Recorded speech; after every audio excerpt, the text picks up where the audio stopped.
Hi all, I'm in the car. I actually ended up going to the charity shop near my work and I picked up a bunch of books, so I'm gonna do a little bit of a book haul. So I got quite a few books in here. Recently fallen back into my buying too many books obsession, which is not very good because I don't have any space to put them and I don't have any money really to keep buying them. But also the lighting might keep changing because the sun is like coming in and out of the clouds. If it keeps changing, my bad, can't do anything about the literal sun. So also it's literally blinding me now that I'm talking about it. Oh my god. Okay, anyway, I'm going, oh, and it started raining.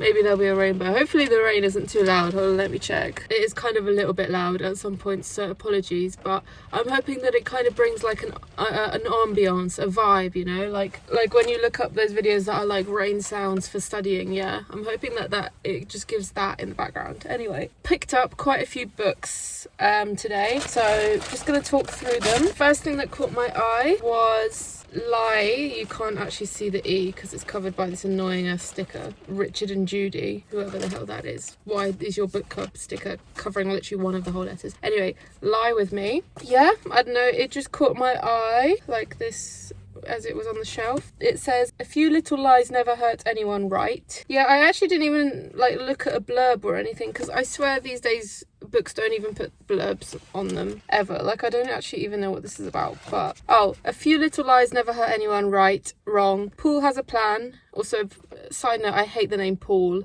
One awful name. Anyway, he has a vision of a better future and he's going to make it happen.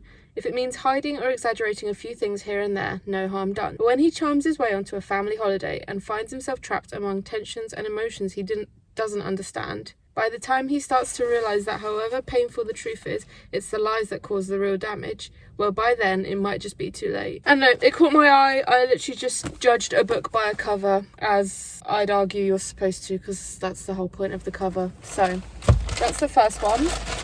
Next up, I picked up, this has been on my TBR for literally years and years and years. Rebecca by Daphne du Maurier. Definitely said that wrong. This cover is really weird. It's like they got a cover and then put a random white border on it because I think it's oh, hold on. It seems to be part of some kind of project thing to pass on free books or something. World Book Night Edition, originally given in 2012. I don't know. All I know, it was in the charity shop and I saw this on the shelf and I was like, oh, finally. This has been on my, like I said, this is on my list to read for years and years and years.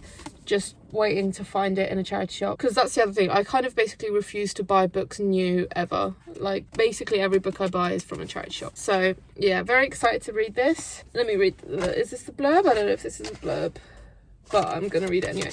Last night I dreamt I went to Manderley again. Working as a lady's companion, our heroine's future looks bleak until, on a trip to the south of France, she meets Maxim de Winter, a handsome widower whose sudden proposal of marriage takes her by surprise. She accepts, but whisks from Monte Carlo to ominous Manderley.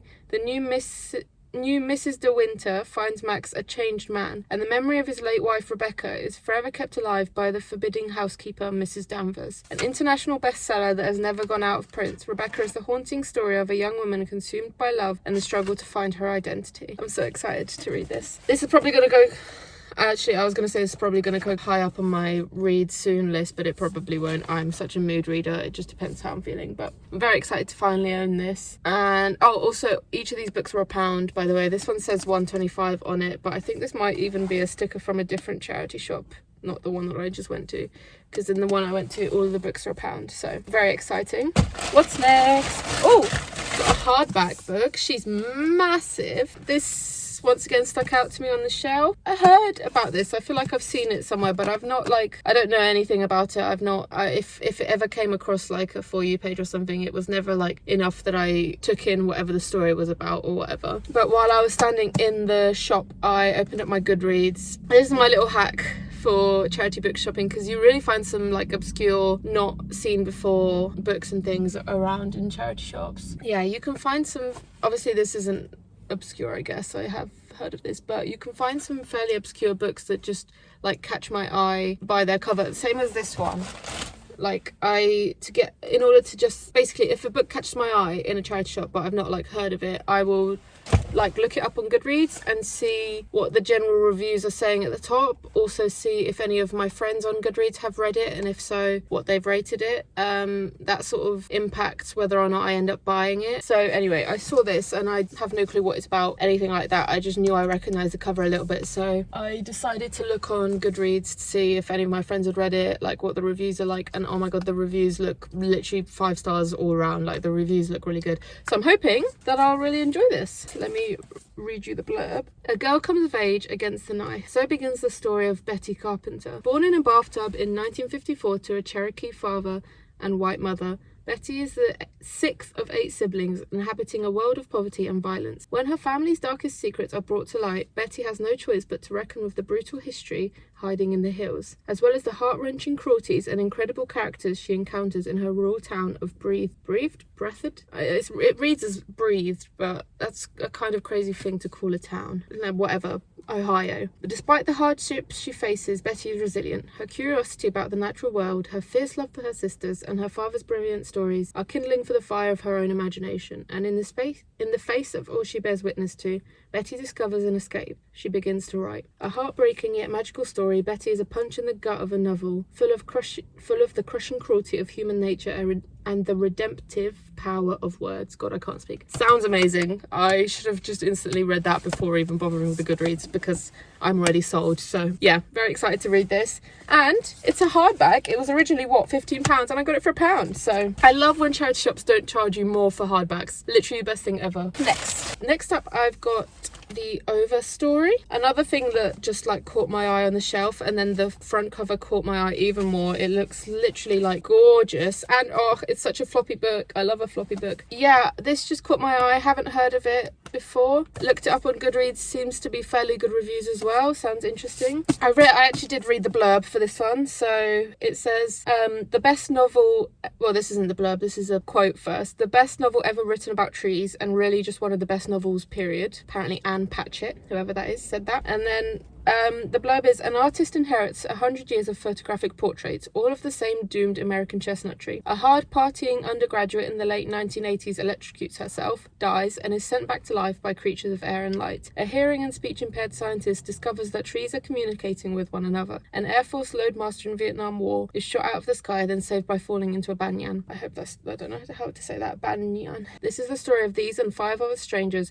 each summoned in different ways by the natural world, who are brought together in the last stand to save it from catastrophe. Yeah, sounds really pretty, and I love a good nature novel. Yeah, as you'll see in a minute, I really love like nature stories, so I'm very excited to read this. And then the last one, now unfortunately this book requires a little bit of a disclaimer, because let me show you first. Landlines by Raina Wynn. Unfortunately this book requires a bit of disclaimer, because let me start from the beginning. I read The Salt Path by her years ago.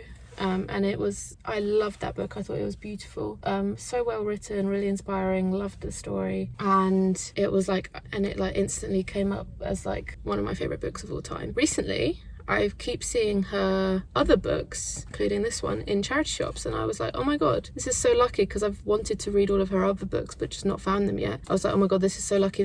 Must be a sign.